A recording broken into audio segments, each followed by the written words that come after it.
இந்த தியானத்திற்காக ஆதியாகமம் 46வது அதிகாரத்தை வாசிக்கலாம். தேவன் ஒரு மனிதனுக்கு வாக்கு கொடுத்தால் அவர் என்ன செய்வார்? அப்பா வந்துருங்க என்று சொன்னபோது யாக்கோபு, ஆண்டவரே இப்ப நான் என்ன செய்யணும்?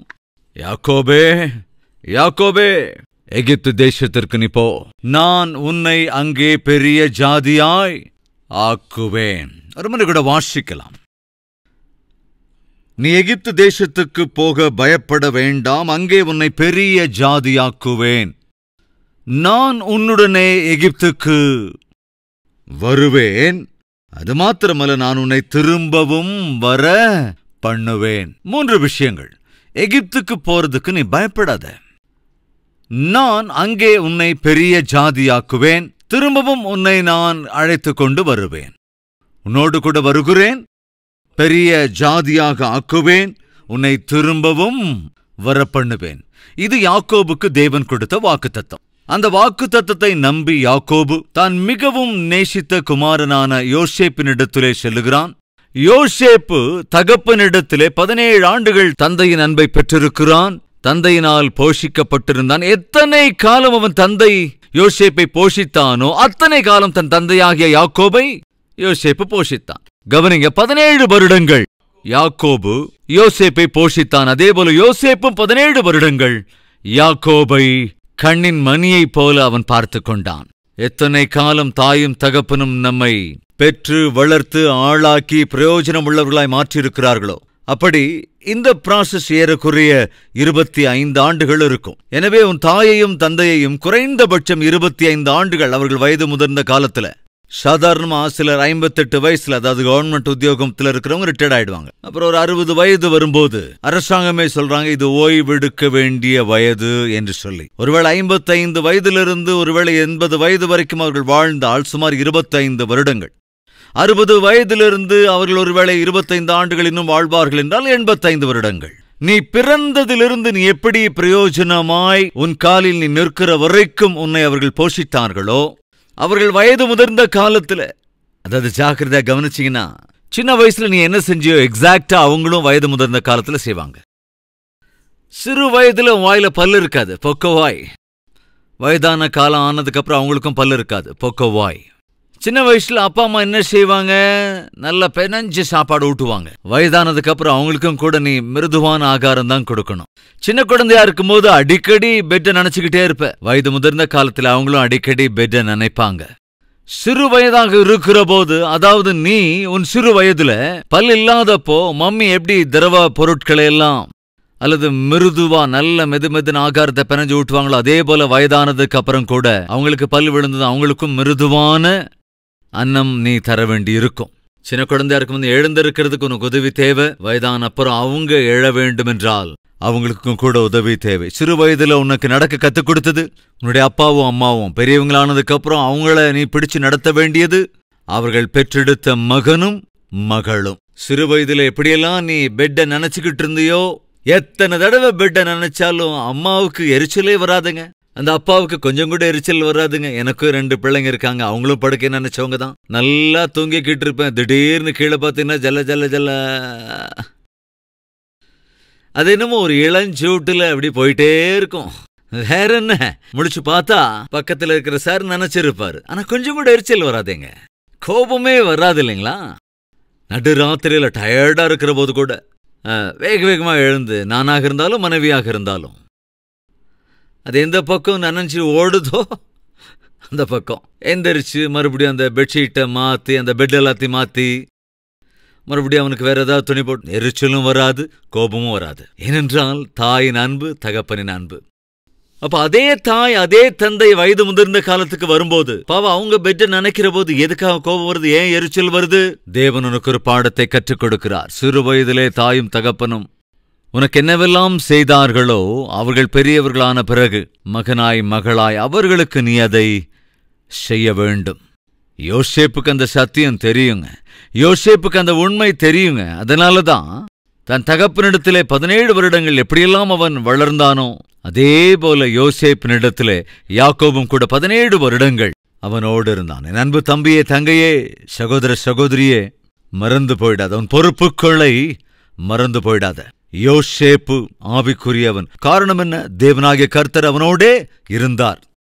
யோசேப்பு பொறுப்புள்ளவன். காரணம் என்ன? பொறுப்பை கற்றுக் கொடுக்கிற தேவன் அவனோடு இருந்தார். இந்த அநேகரோடே கூட கர்த்தர் இல்லை. சாத்தான் தான் எப்போதும் இருக்கிறான். அந்த சாத்தான் யாருங்க? ஆதியிலிருந்தே பொய்யன், கள்ளன், கொலைபாதகன், திருடுங்க. அதைத்தான் உன் வாழ்க்கையில அவன் செஞ்சுக்கிட்டே இருக்கான். ஒரு மனித மிருகமாக உன்னை மாற்றி விடுகிறான். நீ ஒரு மனிதன் என்கிற உண்மையை, சத்தியத்தை கூட உன்னை உணர விடாமல் செய்து கொண்டே இருப்பான். அன்பு, பாசம், நேசம் என்கிறவற்றுக்கு உன் வாழ்க்கையில் இடமில்லாதபடி செய்து விடுவான். ஒரு மிருகத்தைப் போல ஆக்கி விடுவான். அது நல்லதில்லவே இல்லைங்க. சிம்சோன் தன் தாய் தகப்பனுக்கு முன்னதாகவே செத்துப்போனான். பெற்றோரின் வயதான காலத்தில் அவர்களை ஆதரிக்க வேண்டியவன் ஆதரிக்காமல், துணையாக நில்லாமல், ஆகாரம் கொடுக்காமலேயே செத்துப்போனான். இன்று நம்மிலும் கூட சில சிம்சோன்கள் உயிரோடு இருக்கிறார்கள். ஆனாலும் தாயின் பார்வையிலே, தந்தையின் பார்வையிலே செத்தவர்களைப் போல வாழ்கிறார்கள். எந்த விதத்திலும் நல்லதில்லை. நீ இருந்தாலும் ஒண்ணு, இல்லைனாலும் ஒண்ணு. ஏன்னா நீ தான் கண்டுக்கிறதே கிடையாது. உன் தாய் தகமரத்தான் நீ மதிக்கிறதே இல்லையே. அது நல்லதில்லை. அப்பா வந்துருங்க. தேவனுடைய துணையை பெற்றிருந்த மகன் அழைக்கிறான். என்கிட்ட வந்துருங்க டாடி, எந்த குறையும் இல்லாம நான் பாத்துக்கிறேன். அப்ப தேவன் சொன்னார், யாக்கோபு போ, உன்னுடைய குமாரனிடத்திலே நான் இருக்கிறேன். உன்னோடும் கூட நான் இருப்பேன். உன் மகனோடு கூட நான் இருக்கிறேன். உன்னோடும் இருக்கிறேன். நான் உன்னை அங்கு அழைத்து போகிறேன். அங்கே உன்னை பெரிய ஜாதியாக்குவேன். மறுபடியும் உன்னை அங்கிருந்து திரும்ப வர பண்ணுவேன். இது தேவன் யாக்கோபுக்கு கொடுத்த வாக்குத்தத்தம். இதே வாக்குத்தத்தத்தை, ஏறக்குறைய இதே வாக்குத்தத்தத்தை தேவன் ஆபிரகாமுக்கும் செய்தார். ஆதியாகமம் 15ஆம் அதிகாரத்தில். அது என்னவென்று தெரியுமா? உன்னுடைய பிள்ளைகளை அவர்கள் அறியாத தேசத்திற்கு, அறியாத ஜனங்கள் மத்தியிலே கொண்டு போவேன். 430 வருடங்கள் அவர்கள் அங்கே இருக்க வேண்டி இருக்கும். அதற்கு பிறகு அவர்களை நான் வாக்குத்தத்த பூமிக்கு அழைத்து வருவேன். ஆபிரகாமுக்கு சொன்னார். அவர்கள் அறியாத ஜனம் இருந்த தேசம் எகிப்து தேசம். நான் இங்கே அழைத்து போகிறேன். ஆனால் அவர்களை 430 ஆண்டுகளுக்கு பிறகு திரும்ப வர பண்ணிவிடுவேன். தேவன் ஆபிரகாமுக்கு வாக்கு கொடுத்தார். வாக்கு கொடுத்த பிரகாரம் இப்பொழுது யாக்கோபின் மூலமாக அழைத்துக் கொண்டு போனார். யாக்கோபு வா, எகிப்துக்கு வா, நானும் வருகிறேன். எவ்வளவு நல்ல வார்த்தை பாருங்க. வா, நானும் வருகிறேன். இன்று எத்தனை பேரிடத்துல தேவன் அதே வார்த்தையை சொல்ல முடியும்? வா, நானும் உன்னோடு வருகிறேன். நான் சொன்னல, ஆண்டவரே நான் சினிமாவுக்கு போறேன் ஆண்டவரே, ஆனா நீங்க மாத்திரம் எனது வர வேண்டாம். ஏனென்றால் நான் போகின்ற இடம் நீங்க வரக்கூடிய இடம் அல்ல. இருக்கீங்களா நம்ம மத்தியில் யாராவது? நீ போகின்ற இடம் தேவன் இல்லாத இடம். நீ போகின்ற நபர் தேவன் இல்லாத ஒரு நபர். நீ செய்கின்ற வேலை தேவன் உனக்கு உதவி செய்ய முடியாத வேலை. எதுவாக இருந்தாலும் தேவன் எனக்கு துணையா இருக்க மாட்டார், துணையாய் வரமாட்டார், இதில் தேவனுடைய உதவி எனக்கு கிடைக்காது என்று உனக்கு நன்றாக தெரியும் என்றால் தயவு செஞ்சு அந்த வழி போகாத. ஏனென்றால் தேவன் இல்லாமல் நீ எதை செய்தாலும் சரி, அதிலே நீ வளர்வதோ பிரதிபலன்களை காண்பதோ சாத்தியமே இல்லை. பாபேல் கோபுரத்தை கட்ட நினைத்தார்கள். வானத்தை தொடுகிற அளவுக்கு பெரிய கோபுரத்தை கட்ட வேண்டும் என்று சொல்லி அந்த கோபுரத்தை கட்ட ஆரம்பித்தார்கள். அவர்களுடைய வேலைகளிலோ முயற்சிகளிலோ தேவன் இல்லை. அவருடைய பணியிலே, பிரயாசைகளிலே தேவன் இல்லாத போது அந்த பணியை, அந்த முயற்சியை அவர்களால் முழுமையாய் முடிக்க முடியவில்லை. காரணம் என்னவென்றால் தேவன் அவர்களுடைய பணியை, அவர்களுடைய பிரயாசங்களை தாறுமாறாக்கி போட்டுவிட்டார். நீ செய்கிற பணியிலே, நீ செய்கிற பிரயாணத்திலே, பிரயாசங்களிலே தேவன் இல்லாவிட்டால் நீ செய்கிற பணி, உன் பிரயாசம், உன் பிரயாணம், ஊழியம் இவைகள் வளர்வதற்கான வாய்ப்பே கிடையாது. தேவன் உன்னோடே கூட இருப்பார் என்றால் நீ என்ன செய்தாலும் அவை வாய்க்கும். 39வது அதிகாரம், மறுபடியும் அங்கேயே போறோம். ஆதியாகமத்தின் புத்தகம் 39ஆம் அதிகாரம் 3ஆம் வசனம். கர்த்தர் அவனோடே இருக்கிறார் என்றும் அவன் செய்கிற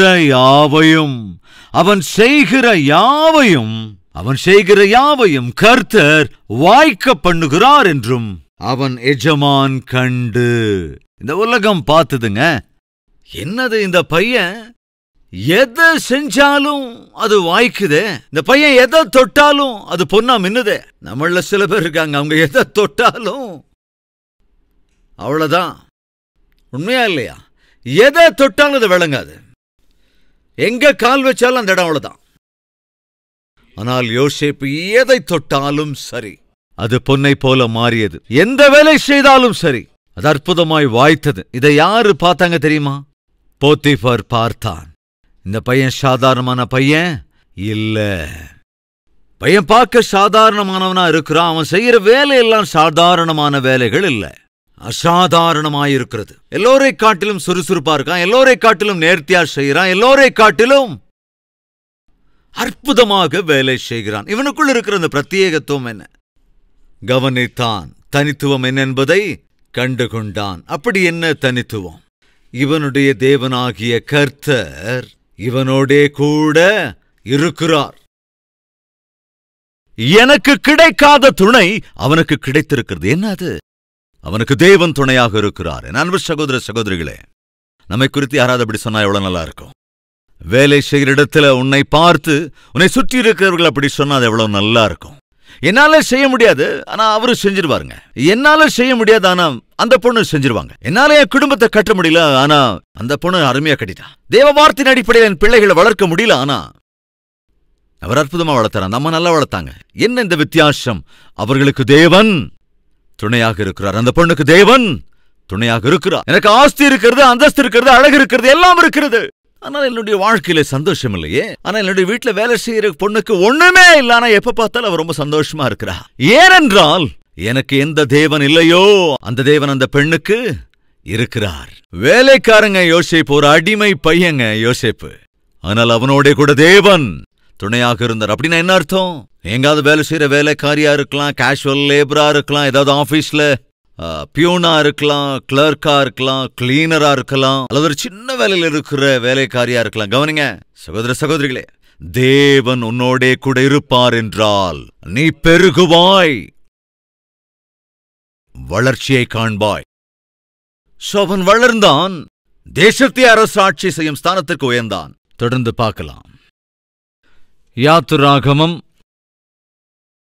1வது அதிகாரம் 1வது வசனம். எகிப்துக்கு போன இஸ்ரவேலுடைய குமாரரின் நாமங்களாவன.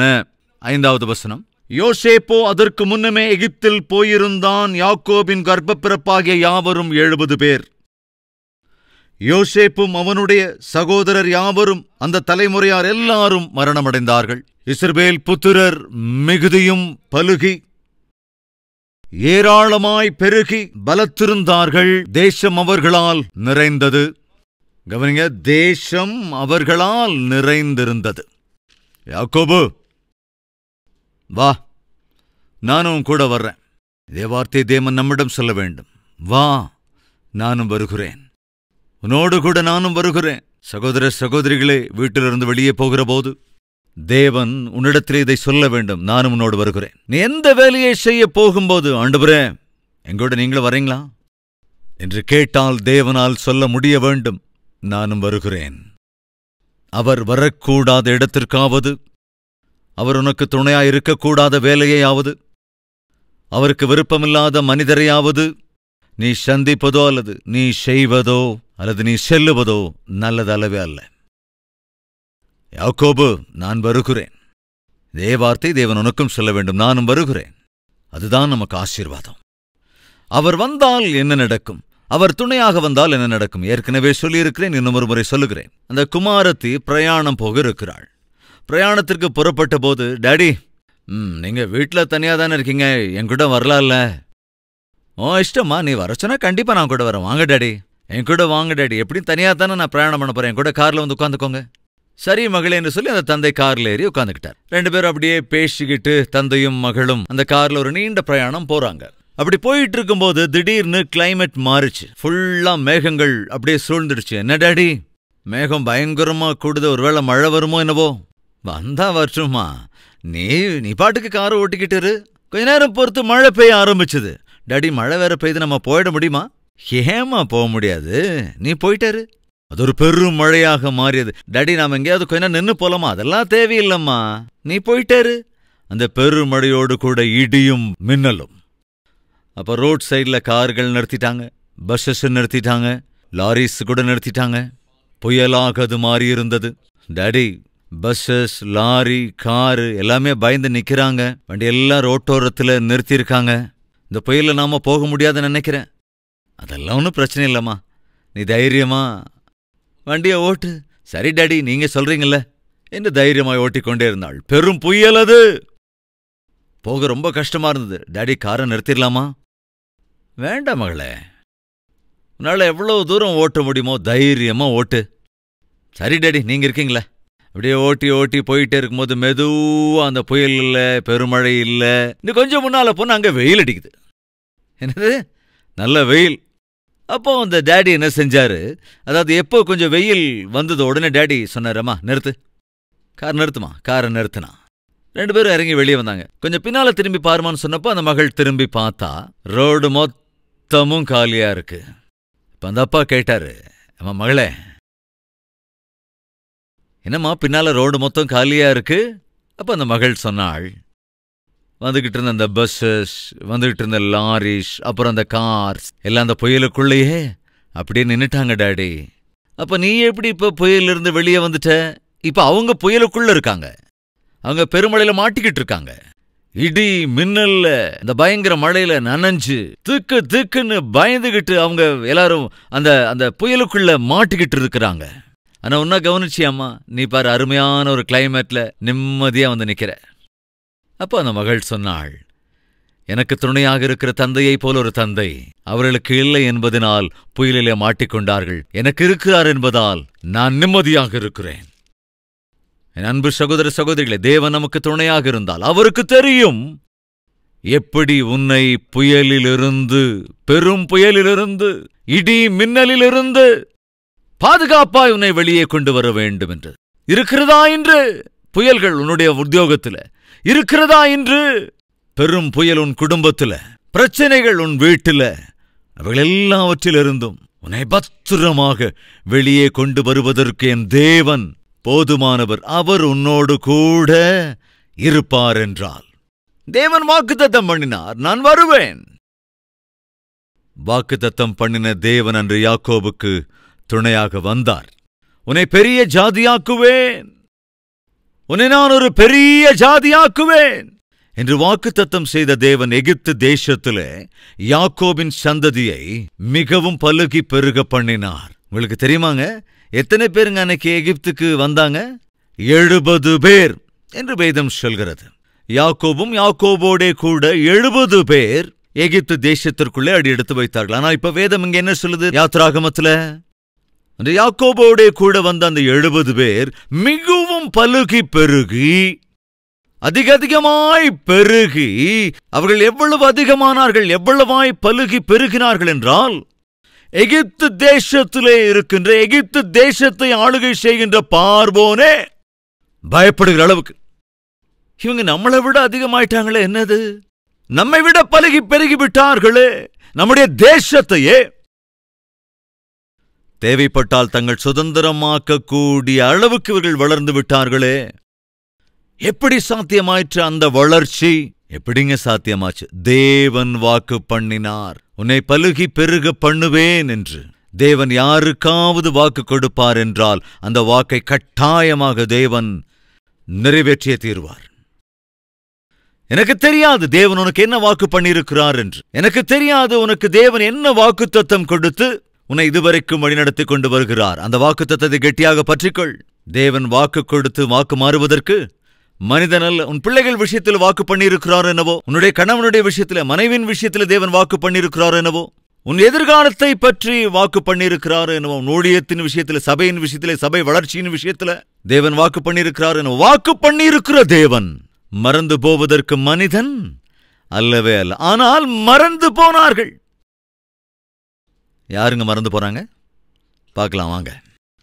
அதே யாத்திராகம் 1வது அதிகாரம் 7வது வசனம். இஸ்ரவேல் புத்திரர் மிகவும் பலுகி ஏராளமாய். அந்த வார்த்தையை கவனிக்கிறீங்களா? ஏராளமாய், மிகுதியும் பலுகி ஏராளமாய் பெருகி பலத்திருந்தார்கள். பலத்திருந்தார்கள் ஏங்க? தேவன் வாக்குத்தத்தம் பண்ணினதுனால. கவனிங்க, தேசம் அவர்களால் நிறைந்தது. யோசேப்பை அறியாத புதிய ராஜன் ஒருவன் எகிப்தில் தோன்றினான்.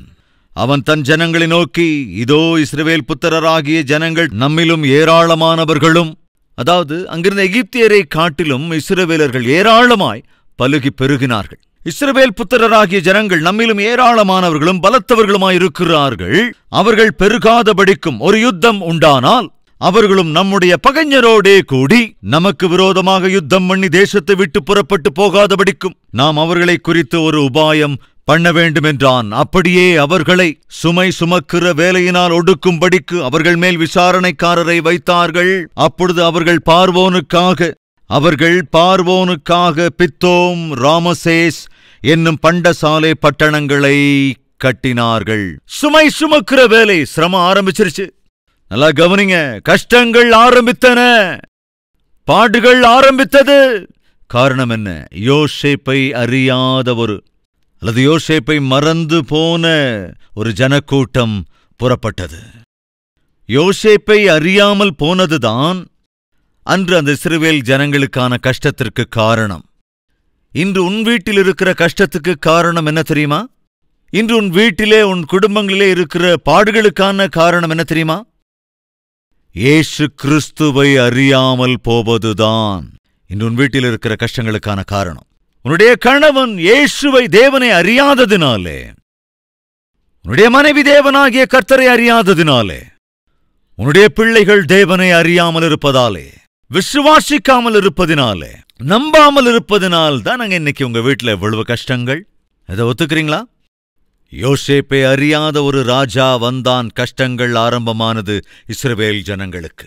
இன்று நமக்கும் நம்முடைய வீடுகளிலும் இருக்கிற எத்தனையோ கஷ்டங்கள், கண்ணீருக்கு காரணம் நம் வீட்டில் இருக்கிறவர்கள் தேவனை அறியாமல் இருப்பதுதான். உத்தியோகம் செய்கிற இடத்துல உனக்கு வருகிற கஷ்டத்துக்கு முக்கிய காரணம் என்ன தெரியுமா? தேவனை அறியாமல் இருப்பதுதான். ஒரு நாள் ஒரு சகோதரன் வந்து இடத்துல கேட்டான், ஐயா எனக்காக ஜெபம் பண்ணுங்க, நான் உத்தியோகம் பண்ணிக்கிட்டு வர்றேன், எனக்கு பலனே இல்லைங்க, உத்தியோகம் பண்ணுறதுக்கு பலன் இல்லை, இருந்தாலும் நான் வேலை பார்த்தாக வேண்டிய கட்டாயம் அப்படின்னாரு. எவ்வளோ வயசாச்சு? 70, 75 வயசு எனக்கு இருக்கும் ஐயா. வயது முதிர்ந்தவர். இந்த வயசுல எதுக்காக நீங்க இப்படி வேலை பார்க்கணும்? வேலை செய்யலன்னா உயிர் பிழைக்க முடியாதுங்க. பொருளாதார பிரச்சனையா? இல்லையா? அப்போ ஃபினான்ஷியல் ப்ராப்ளம் எதுவும் இல்லாதப்போ இந்த வயசுல எதுக்காக நீங்க வேலைக்கு போகணும்? வீட்டுக்கு போனா பிழைக்க முடியாதுங்க. வீட்டுக்கு போனா உயிர் பிழைக்க முடியாதுங்க. ஏன், என்ன பிரச்சனை? என்னுடைய மனைவி தேவனை அறியாதவளையா. வீட்டுக்கு போனா அங்க நரகம்தான். நரக வேதனை அனுபவிக்க வேண்டியிருக்கும். பைபிள் வாசிக்க முடியாது, ஜெபம் பண்ண முடியாது, நிம்மதியா இருக்க முடியாது, அமைதியாவே இருக்க முடியாது. அவ கொடுக்கறத சாப்பிட்டா இறங்காது, ஜீர்ணம் ஆகாது. நரகம் ஐயா. இந்த வயசுல நரக வேதனை அனுபவிக்க காரணம் என்னவென்றால், ஆக்சுவலா இந்த வயசுல வேலை செய்ய வேண்டிய அவசியம் எனக்கு இல்லை. ஆனாலும் எதுக்காக வேலைக்கு போறேன்னா, வீட்டில் ரொம்ப நேரம் எடுக்க முடியாததால, என் மனைவியோட நரக வேதனை தாங்க முடியாததால. அப்போ ஒரு வார்த்தை சொன்னாருங்க, ஐயா என்றாவது ஒரு நாள் என் மனைவி மனம் திரும்புவாளா ஐயா? ஏன் அப்படி? அவ மனம் திரும்பலன்னா நான் உயிரோட இருக்க முடியாதுங்க. அவ மாறலன்னா அந்த வீட்டிலேயே நான் இருக்க முடியாது. இன்று நம்முடைய குடும்பங்களில் இருக்கிற முக்கியமான பிரச்சனைகள் என்னவென்றால், உன்னுடைய குமாரன் தேவன் என்று அறியாமல் இருப்பது, உன் மகள் தேவனை அறியாமல் இருப்பது, அவருடைய அன்பை உணராமல் இருப்பது, உன்னுடைய கணவன் தேவனுடைய அன்பை அறியாமல் இருப்பது, உன்னுடைய மனைவி தேவனுடைய அன்பை தெரியாமல் இருப்பதுதான். இதுதானே இன்னைக்கு முக்கிய பிரச்சனை. இவைகள்தானே இன்று உன்னுடைய கஷ்டங்களுக்கும் கண்ணீருக்கும் முக்கிய காரணம். என்ன செய்வது? ஜெபம் செய்ய வேண்டும். எதற்காக? ஐயா என்னுடைய குடும்பத்தில் நான் அமைதி சமாதானத்தை பார்க்கணும்னா, சந்தோஷமா வாழணும்னா, என்னுடைய கணவர் உம்முடைய அன்பை தெரிந்து கொள்ள வேண்டும், என் மனைவி உம்முடைய அன்பை அறிந்து கொள்ள வேண்டும், என்னுடைய பிள்ளைகள் உம்முடைய அன்பை அறிந்து கொள்ள வேண்டும். இல்லாவிட்டால் இந்த பாடுகள் மாறாது.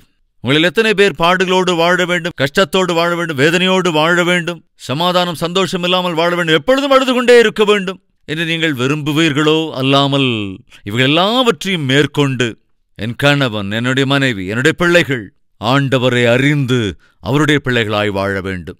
யோசேப்பு தேவனை அறிந்திருந்தவன், அதனால் தான் அந்த தேசத்துக்கு ஆசீர்வாதம். சிம்சோனோ தேவனை மறந்து போனவன், அதனால் தேசத்துக்கே நஷ்டம். இனி நீ தேவனை அறிந்திருப்பாய் என்றால் நீ சந்தோஷமாக வாழ முடியும். அதே சமயத்தில் உன்னுடைய வீட்டில் இருக்கிறவர்களும் கூட தேவனை அறியும்படி நீ கண்ணீர் சிந்தி ஜெபம் செய்ய வேண்டிய அவசியமும் இருக்கிறது. வாருங்கள் ஜெபிக்கலாம். எல்லோரும் ஒருமனப்பட்டவர்களாய் தேவனை நோக்கி பார்க்கலாம்.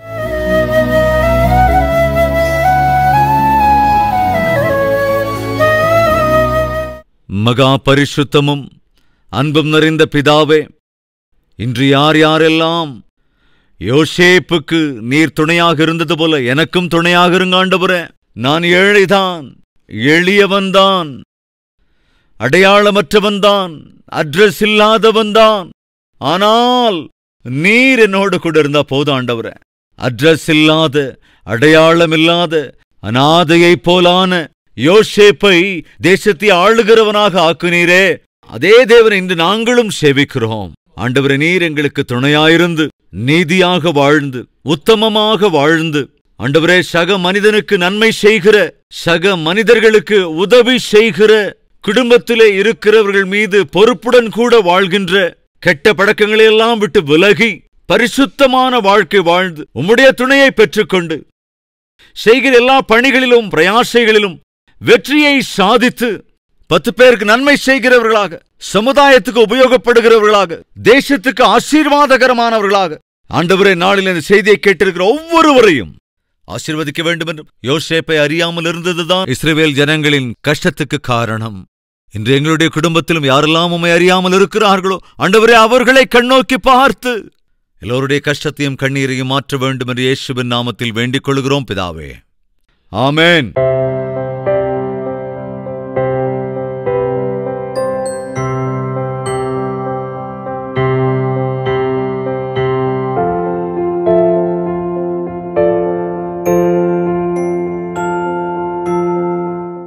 எங்கள் முகவரி: கல்வரி, தபால் பெட்டி எண் 30, குக்கட்பள்ளி, ஹைதராபாத் 72